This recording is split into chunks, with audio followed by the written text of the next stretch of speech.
Good evening class. GS test में आपका स्वागत है। हम लोग यूपी ट्रिपल के पेट की प्रैक्टिस सेट की श्रृंखला को लेकर चल रहे हैं। आज उसी क्रम में आगे बढ़ते हैं।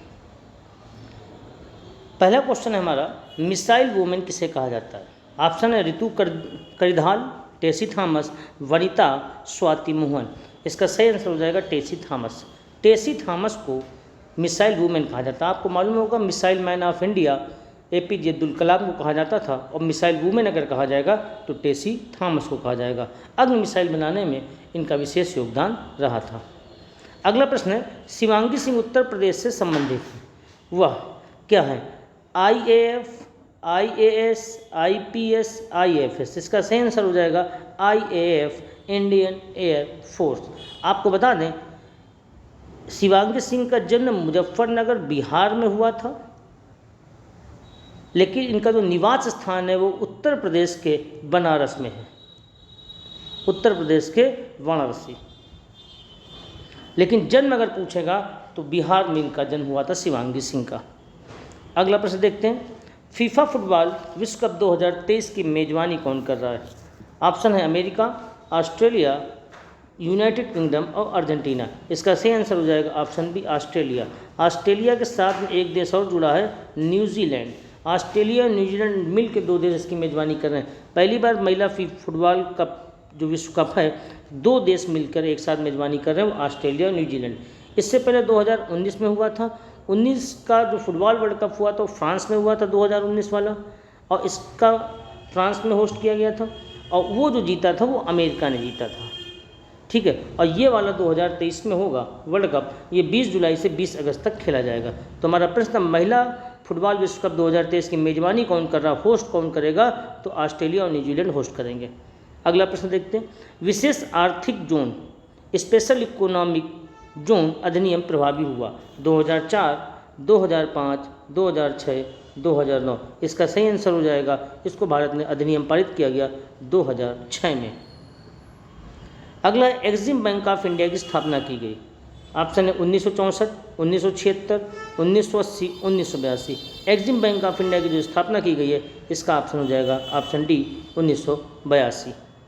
अगला प्रश्न देखते हैं, केंद्रीय बैंक कौन सा कार्य नहीं करता? पहले तो आपको बता दें केंद्रीय बैंक है कौन सा भारत में, आरबीआई है, रिजर्व बैंक ऑफ इंडिया को बोलते हैं। अब काम देखते हैं, ऑप्शन दिए गए, पत्र मुद्रा का निर्गमन, जनता की जमा स्वीकार करना, सरकार के बैंक का कार्य करना, अंतिम ऋणदाता का कार्य। तो इसमें जनता की जमा स्वीकार नहीं करता आरबीआई, तो ऑप्शन बी हो जाएगा, जनता की जमा स्वीकार नहीं करता आरबीआई, क्योंकि आरबीआई बैंकों का बैंक होता है, तो बैंकों को दिशा निर्देशन देता है। इसके अलावा आरबीआई भारत की जो मौद्रिक नीति होती है उसका निर्धारण करने की पूरी जिम्मेदारी आरबीआई की होती है।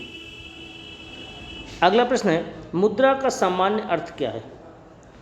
ऑप्शन दिए गए, करेंसी, करेंसी तथा मांग जमा राशियाँ, करेंसी तथा बैंकों की संपूर्ण राशियाँ, संपूर्ण चल निधि। अब मुद्रा का जो सामान्य अर्थ हो गया करेंसी तथा मांग जमा राशियाँ, ऑप्शन बी इसका सही आंसर हो जाएगा। अगला प्रश्न है, हिंदू वृद्धि दर का संबंध किस पंचवर्षीय योजना से संबंधित है? 6वीं पंचवर्षीय, 7वीं पंचवर्षीय, 8वीं या 9वीं? तो इसका सही आंसर हो जाएगा 7वीं पंचवर्षीय योजना।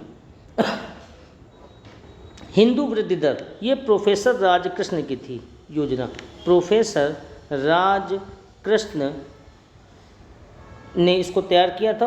और हिंदू वृद्धि दर का जो संबंध है वो राष्ट्रीय आय से संबंधित है, ना कि जनसंख्या वृद्धि से। ये बात ध्यान रखेंगे, ये राष्ट्रीय आय से संबंधित है हिंदू वृद्धि दर, ना कि जनसंख्या से।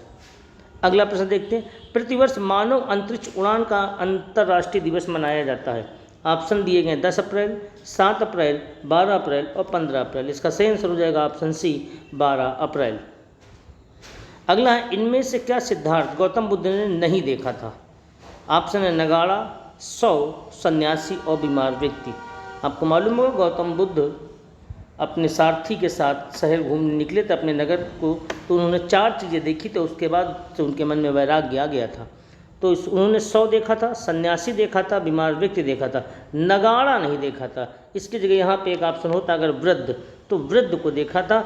ये 4 चीज़ें यानी बुढ़ापा ये देखा था, 100 देखा, वृद्ध देखा, सन्यासी देखा और बीमार व्यक्ति देखा। तो हमारा प्रश्न का जो सही आंसर हो जाएगा ऑप्शन ए हो जाएगा। अगला प्रश्न है, मस्तिष्क का कौन सा भाग ठंडा, गर्म और दर्द का अनुभव करता है? हाइपोथैलेमस, सेरिब्रम और थैलेमस। तो ठंडे गर्म का जो अनुभव करता है वो थैलेमस करता है। ऑप्शन डी सही हो जाएगा। अगला प्रश्न है, रक्त का थक्का जमने में समय कितना लगता है? 10 मिनट, 15 मिनट, 4 मिनट या 20 मिनट?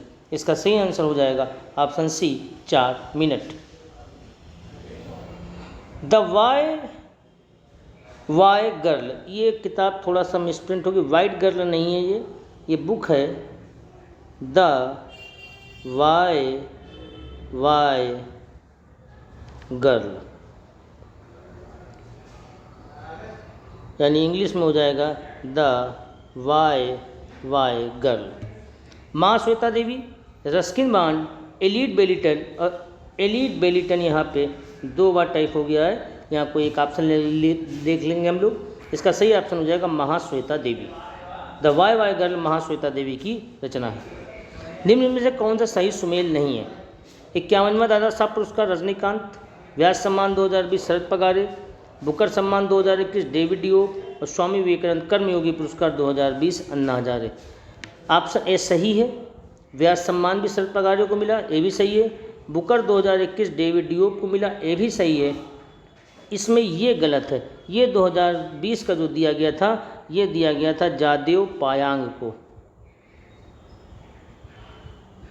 जादेव पायांग को दिया गया था। जादेव पायांग को फॉरेस्ट मैन ऑफ इंडिया के नाम से जाना जाता है।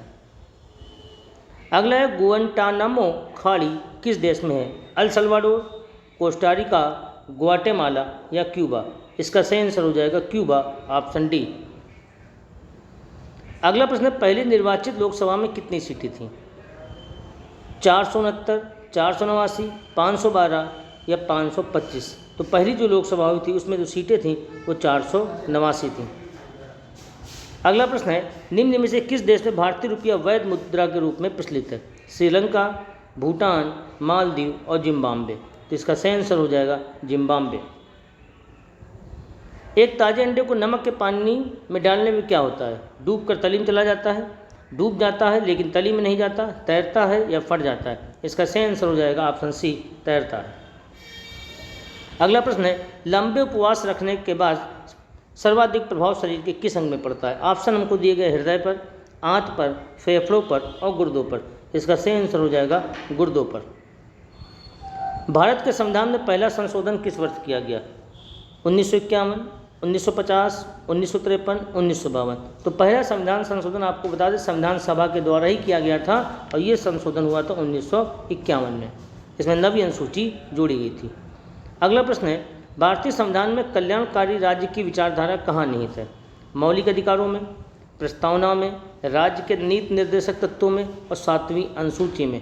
तो कल्याणकारी राज्य की जो विचारधारा है, जो अवधारणा है, वो हमारी नीति निर्देशक तत्व में बताई गई है।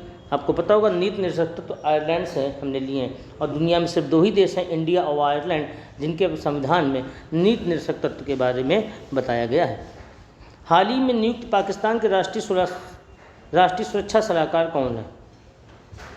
जाहिर अब्बा, मोदी यूसुफ, मोईद राणा, यूसुफ खान जरदारी? इसका सही आंसर हो जाएगा मोईद यूसुफ। ये मोदी यहाँ पे नहीं होगा, मोईद हो जाएगा, मोईद यूसुफ हो जाएगा।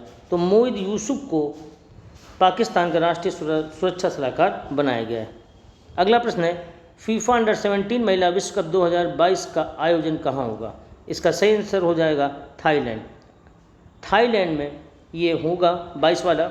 इससे पहले भारत को बनाया गया था लेकिन फीफा से भारत का विवाद हो गया है, भारत इससे बाहर कर दिया गया है, तो भारत से मेज़बानी ये छीन ली गई है।